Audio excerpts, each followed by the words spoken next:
എല്ലാ നമ്മളെ ദേവര എന്ന് പറയുന്ന സിനിമയുടെ റിലീസ് ട്രെയിലർ 2 ദിവസം മുമ്പ് വന്നിട്ടുണ്ട്.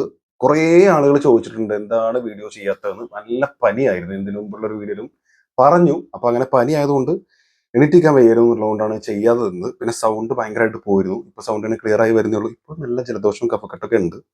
സോ അതുകൊണ്ടാണ് വീഡിയോ ചെയ്യാതിരുന്നത്. ചോദിച്ച എല്ലാ ആളുകൾക്കും, നമ്മൾ വീഡിയോ ചെയ്യാതിരിക്കുമ്പോൾ ചോദിക്കുന്ന എല്ലാ ആളുകൾക്കും, തെറി പറയാനാണെങ്കിലും നല്ലത് പറയാനാണെങ്കിലും നന്ദികൾ രേഖപ്പെടുത്തിക്കൊണ്ട് നമുക്ക് ദേവര റിലീസ് ട്രെയിലർ മലയാളം കണ്ടുനോക്കാം. NTR, Saif Ali Khan, Janhvi Kapoor, red hair.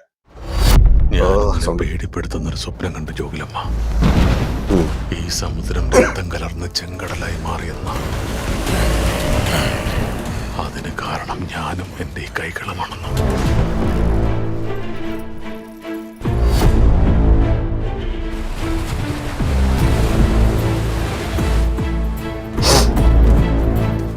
ഭയമില്ലാതാക്കാൻ ദൈവത്തിന്റെ കഥ കേൾക്കാറില്ലേ?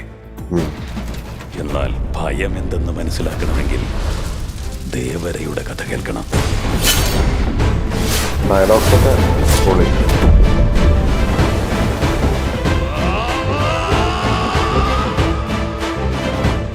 സമുദ്രത്തിൽ ഒരു ദേവര ഉണ്ടായാൽ മതി. ഇനി ഒരു ദേവരയും മലയിലുണ്ടാക്കിയാൽ നിനക്കത് ഗുണം ചെയ്യില്ല വൈറ.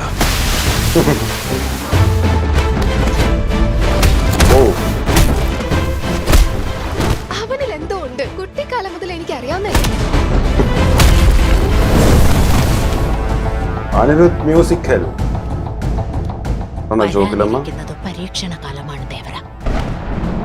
എല്ലാവരെയും വിശ്വസിക്കുന്നത് നല്ലതല്ലെന്ന് തോന്നുന്നു. ദേവര പറയുന്നത് അത് പാലിക്കാനാ.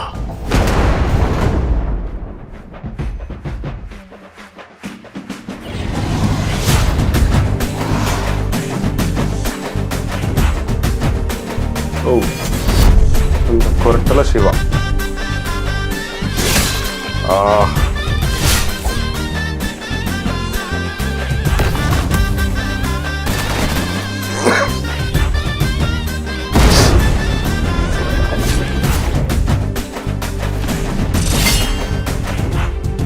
ദേവര പറയുന്നത് അത് പാലിക്കാനാ.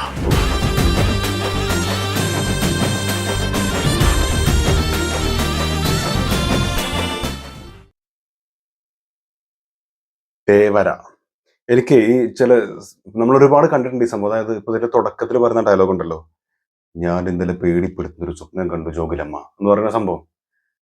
അത്തരത്തിലുള്ള സാധനങ്ങൾ പറയണത് എനിക്കത് ഭയങ്കര ഇഷ്ടമാണ്. നമ്മൾ കുറെ കണ്ടിട്ടുണ്ട്. കുറെ നമ്മൾ തെലുങ്കിലും കന്നഡയിലൊക്കെ കുറെ സിനിമകൾ അങ്ങനെ കണ്ടിട്ടുണ്ട്. ഒരാൾ ഇങ്ങനെ പറയുന്ന ഡയലോഗ് അവസാനം ഇതേളെ തിരിച്ചു പറയുന്ന കുറച്ച് സാധനങ്ങൾ അതിങ്ങനെ ഒരു ബൂസ്റ്റ് ചെയ്ത് കൊണ്ടുവരുന്നത്. എന്തോ ഒരു സംഭവം വരാൻ പോകുന്നുണ്ട്, അതിനെ എങ്ങനെ നേരിടും, അപ്പം മറ്റേ ക്യാരക്ടർ ഇയാൾക്ക് കൊടുക്കുന്ന ഒരു എനർജി, അതിൽ നിന്ന് അയാളുടെ വിശ്വാസം വരുന്നത്, പിന്നെ അയാൾ അതിനെ നേരിടുന്നത്, ഇത്തരത്തിലുള്ള സാധനങ്ങളൊക്കെ കുറെ കണ്ടതാണെങ്കിലും എനിക്കെന്തോ ഭയങ്കര ഇഷ്ടമാണ്. ഇപ്പൊ ഈ ദേവര എന്ന് പറഞ്ഞ സിനിമ വരുമ്പോഴും ഞാൻ പ്രതീക്ഷയോടെ കാത്തിരിക്കുന്നതിലെ ആക്ഷൻ സീക്വൻസ് അത് ഭയങ്കരമായിരിക്കും എന്ന് എനിക്ക് തോന്നുന്നുണ്ട്. കാരണം NTRന്റെ സിനിമകൾ പലതിലും നമുക്ക് കാണാം. അവരുടെ ഒരു സ്റ്റൈൽ ഉണ്ടല്ലോ. ഇപ്പൊ അല്ലു അർജുനെ കണ്ടിട്ടില്ലേ, ഇങ്ങനെ നിന്നിട്ട് അടിച്ചിട്ട്. ഏത് സിനിമയിലാണത്? നമ്മുടെ ഇപ്പൊ ലാസ്റ്റ് വന്നിട്ടുള്ള സിനിമയാണ്, എനിക്ക് അതിന്റെ പേര് കുറെ മുടി വളർത്തിയിട്ട് അങ്ങ് വൈകുണ്ഠപുരമിലോ. അപ്പോ ആ സിനിമയിൽ കണ്ടില്ലേ, ഇങ്ങനെ എന്തോ പിടിച്ചിട്ട് ഇടിച്ചിട്ട് അതേപോലെ വീണിട്ട് അതേപോലെ ലീറ്റ് വരും. അപ്പൊ ഇതൊക്കെ സാധ്യമല്ലാത്ത കാര്യങ്ങളാണെങ്കിലും അത് കാണുമ്പോൾ ഒരു സ്റ്റൈല് നമുക്ക് ഭയങ്കരമായിട്ട് ഇഷ്ടപ്പെടും. അത്തരത്തിൽ പിന്നെ സ്റ്റൈലിഷ് ആയിട്ട് ഫൈറ്റ് ചെയ്യുന്ന ഒരാളാണ് ഈ NTR എന്ന് എനിക്ക് ഇപ്പോഴും തോന്നാറുണ്ട്. അപ്പൊ അങ്ങനെ നോക്കുമ്പോൾ ഈ സിനിമയിലെ ആക്ഷൻ സീക്വൻസ് കാണാൻ വേണ്ടി ഞാൻ വളരെയധികം കാത്തിരിക്കുന്നു. പിന്നെ ആ ക്യാരക്ടറിന് കൊടുക്കുന്ന ബൂസ്റ്റിംഗ് ഉണ്ടാവും. അത് മര്യാദയ്ക്ക് വന്നു കഴിഞ്ഞാൽ നല്ല ഗൂസ്ബം മൊമെന്റ്സ് ഒരുപാട് വരാനുള്ള സാധ്യത ഉണ്ട്. പിന്നെ വിഷ്വൽസ് ഒരു രക്ഷയില്ലാത്ത വിഷ്വൽസ് ആണ്. ഇത് പലപ്പോഴും നമുക്ക് തോന്നിയിട്ടുണ്ട് ഇതിന്റെ വിഷ്വൽ ഗംഭീരമാണല്ലോ എന്ന്. ആ സ്രാവമായിട്ടുള്ള ഒരു പരിപാടി ഉണ്ട്, അത് എന്താവും നമ്മൾ കണ്ടറിയണം. ബാക്കിയെല്ലാം അടിപൊളി തന്നെ ആയിരിക്കും. പിന്നെ ഈ കടലും ഇതൊക്കെ ആയിട്ട് ബന്ധപ്പെട്ടുള്ള കടൽ കൊള്ളക്കാരും അവരെ നേരിടുന്നതും അവരെ എതിർക്കുന്നതും ഇത്തരത്തിലുള്ള സംഭവങ്ങൾ തന്നെ ആയിരിക്കാം. അത് വേറെ ഏതോ ഒരു സിനിമ, എനിക്ക് ആളെ പേര് ഓർമ്മയില്ല. അയ്യോ, ഒരു സിനിമ വന്നിരുന്നു, അങ്ങനെ ആകാതിരുന്നാൽ മതിയായിരുന്നു എന്നൊരു പ്രാർത്ഥന മാത്രമേ ഉള്ളൂ. അല്ലെങ്കിൽ പടം പൊളിയായിരിക്കും. പിന്നെ ഏത് പടമാണെങ്കിലും ഈ തെലുഗു പടം കന്നഡ പടത്തിനൊക്കെ പോകുമ്പോൾ, പ്രത്യേകിച്ച് ഇങ്ങനെ ട്രെയിലർ തരുമ്പോൾ, നല്ല സിനിമകളിൽ ഉണ്ടാവുന്നില്ല എന്നല്ല, ഇത്തരത്തിൽ ആക്ഷൻ പടമാണെന്നുള്ള ട്രെയിലറൊക്കെ നമ്മൾ തരുമ്പോൾ നമ്മൾ അത് പ്രതീക്ഷിച്ചാണ് സിനിമയ്ക്ക് പോകുന്നത്. അത് വലിയ സ്ക്രീനിൽ കാണുമ്പോൾ കിട്ടുന്ന ഫീൽ ഭയങ്കരം തന്നെയാണ്. പിന്നെ BGM ഉം മ്യൂസിക്കും ഒരു രക്ഷ ഉണ്ടാവില്ല. ചെയ്തിരിക്കുന്നത് അനിരുദ്ധാണ്. അതുകൊണ്ട് അനിരുദ്ധ് മ്യൂസിക്കൽ അത് മാജിക്കൽ തന്നെയായിരിക്കും എന്നാണ് ഞാൻ വിശ്വസിക്കുന്നത്. അപ്പോൾ കാത്തിരിക്കാം, കാണാം, എൻജോയ് ചെയ്യാം. നിങ്ങളുടെ അഭിപ്രായങ്ങളും മറക്കാതെ കമന്റ് രേഖപ്പെടുത്തുക. അടുത്ത വീഡിയോ ആയിട്ട് കാണുന്നവരെ ടാറ്റ.